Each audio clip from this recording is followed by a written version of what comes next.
Puskesmas Ciwidey yang saya hormati Bapak Kepala Desa Karpedang serta Ibu Kepala Desa Karpedang. Ini akan menuju kesepakatan kita sebagai dukungan di RKP tahun 2024. Ini salah satunya adalah skala prioritas kecamatan yang harus, artinya kegiatan itu harus dilaksanakan, harus masuk di RKP tahun 2024, harus jadi sifatnya wajib masuk, sehingga pada hari ini Bapak Ibu sekalian monggo nanti setelah sambutan dari pemerintah desa nanti ada beberapa paparan mungkin dari para kader dan juga mungkin dari puskesmas untuk menyampaikan maksud dan tujuannya, baik anggaran yang disiapkan oleh desa maupun program yang akan dilaksanakan oleh kader kesehatan maupun dari puskesmas, yang notabene intinya desa Karangdang jangan sampai ada lagi stunting. Tapi juga kadang-kadang kita di lapangan agak sulit agar turunannya sampai tetap aja hasilnya ya orado ya.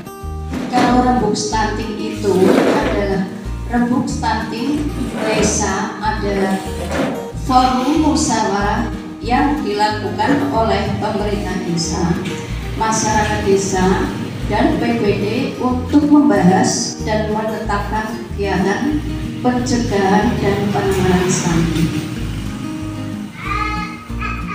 Yang terus BPD, terus kader posyandu, PKK, juga bidan desa, dan pelaku program terkait dengan penanganan stunting. Nanti dari KPM Desa Karangdang akan menjelaskan mungkin stuntingnya berapa di sini ya.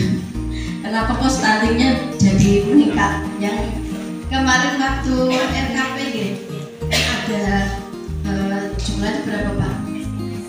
Ya, 10 ya, sekarang jadi meningkat.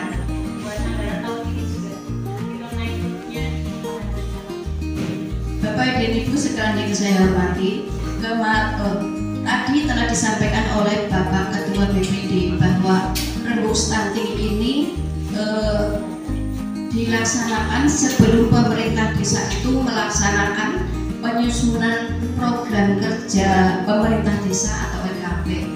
Jadi memang untuk musyawarah rembuk stunting ya, rembuk ya musyawarah yang tadi tahapan rembuk stunting atau musyawarah stunting ini memang sudah mungkin sekitar 3 atau 4 tahun kebelakang itu oleh pemerintah diwajibkan sebagai tahapan untuk desa dalam rangka menyusun RKP.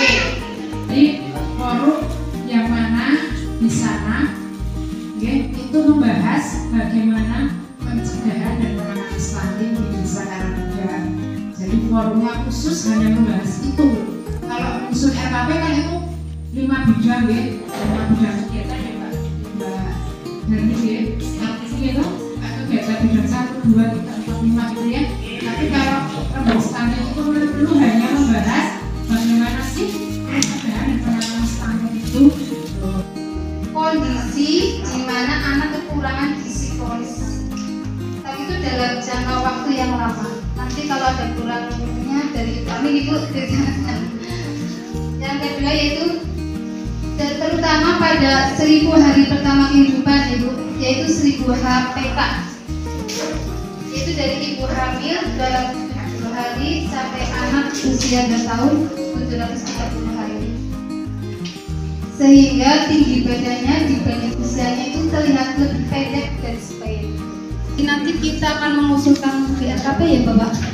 Itu nanti kita tahu apa penyebab stunting itu. Yang pertama itu kurang asupan, terbatasnya akses pelayanan kesehatan, selalu udah dekat di puskesmas gitu. Kurangnya akses air bersih dan sanitasi. Masih kurangnya akses makanan gizi.